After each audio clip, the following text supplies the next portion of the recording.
America आणि इराणच्या युद्ध परिस्थितीमुळे ज्या झळा आहेत त्या भारतावरती पडल्या आहेत आणि आपण जर पाहिलं तर LPG सिलेंडरचा तुटवडा भारतात सगळीकडे दिसायला सुरुवात झाली आहे। आपण आत्ता संगमनेर शहरामध्ये HP गॅसच्या या ठिकाणी आहोत। या ठिकाणी जर पाहिलं तर लांबच लांब या ठिकाणी रांग लागलेली आहे आणि सकाळपासून जे आहेत ह्या ठिकाणी नागरिक जे आहेत घरून सिलेंडर घेऊन या ठिकाणी बुकिंग करून या ठिकाणी सिलेंडर घेण्यासाठी आलेले आहेत। आपण काही कस्टमरशी बोलणार आहोत। सर कुठले आहेत तुम्ही? मी संगमनेरचे। तुम्ही कधीपासून रांगेत उभे आहात? मी 2 तास झाले। 2 तासापासून तुम्ही बुकिंग केलंय का? केलंय। तुम्हाला ह्याचं माहिती कधी बुकिंग केल्यानंतर किती दिवसांनी सिलेंडर? आता आम्हाला कालच कळालंय 21 दिवस बुकिंग केल्यानंतर 21 दिवसांनी टाकी भेटते, पण ज्याची सिंगल टाकी त्यांनी काय करायचं? ज्याची डबल टाकी ते ठीक आहे, पण ज्याची सिंगल टाकी त्यांनी काय करायचं? आता तुम्ही कामावरती जातात? कामावर आता कामावरती नाही गेले? नाही, आता त्यांना सांगून ठेवलं आम्ही 2 तासांनी लेट होईल, 12 वाजता येईल। या ठिकाणी जर पाहिलं तर कामधंदा सोडून जे आहे ते नागरिक जे आहे ते सिलेंडर घेऊन या ठिकाणी नंबरला उभे आहेत। आता त्यांचा नंबर कधी लागेल आणि केव्हा ते घरी जाणार आणि त्यानंतर त्यांना कामावरती जायचं आहे। या ठिकाणी आपल्यासोबत HP गॅसचे मॅनेजर आहेत। मॅनेजर साहेबांशी आपण बोलणार आहोत।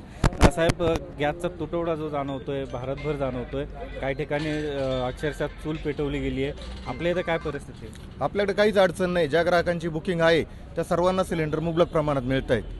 आपल्याला कंपनीकडून कुठल्याही प्रकारचं शॉर्टेज आलेलं नाही आहे। ज्या ग्राहकाची बुकिंग असेल आणि OTP असतील उपलब्ध त्याप्रमाणे आपण सिलेंडर सर्वांना देतोय। फक्त ज्याची बुकिंग नसेल, ज्याला बुकिंग करता येत नाही त्या ग्राहकांची थोडीशी अडचण होती आहे। आमच्याकडे जे बुकिंगचे ऑप्शन होते ते सर्व बंद झाले, त्यामुळे आम्ही ग्राहकाची बुकिंग आम्ही करू शकत नाही।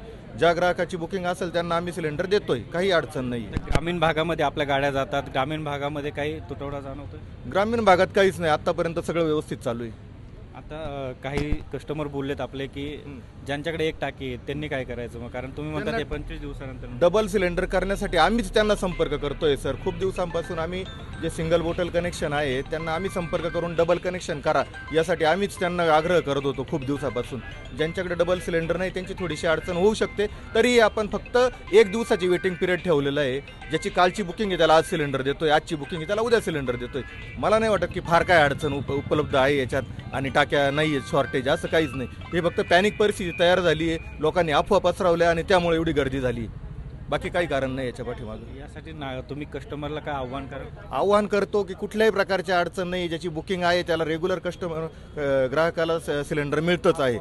कुठल्याही प्रकारची अफवा नाही आहे, घाई गडबड करू नका। आपल्याकडे सिलेंडर असेल तर आपल्याला महिनाभर जातोच आहे। ते काही लोक 8 दिवसातच सिलेंडर घ्यायला येत आहेत, काहींना 15 दिवस झाले तेच परत सिलेंडर भरायला येत आहे। त्यांनी कृपया येऊ नका, त्यांना सिलेंडर मिळणार नाही। युद्धाची परिस्थिती जरी असली तरी आपल्या इथे म्हणजे अहिल्यानगर जिल्ह्यामध्ये तरी कुठे सिलेंडरचा तुटवडा किंवा जे परिस्थिती आहे ती नियंत्रणात आहे आणि प्रत्येकाला या ठिकाणी बुकिंग केल्यानंतर 25 दिवसानंतरच सिलेंडर मिळणार असल्याचं मॅनेजर यांनी सांगितलेलं आहे। LS मराठीसाठी अमोल मतकर, संगमनेर, अहिल्यानगर।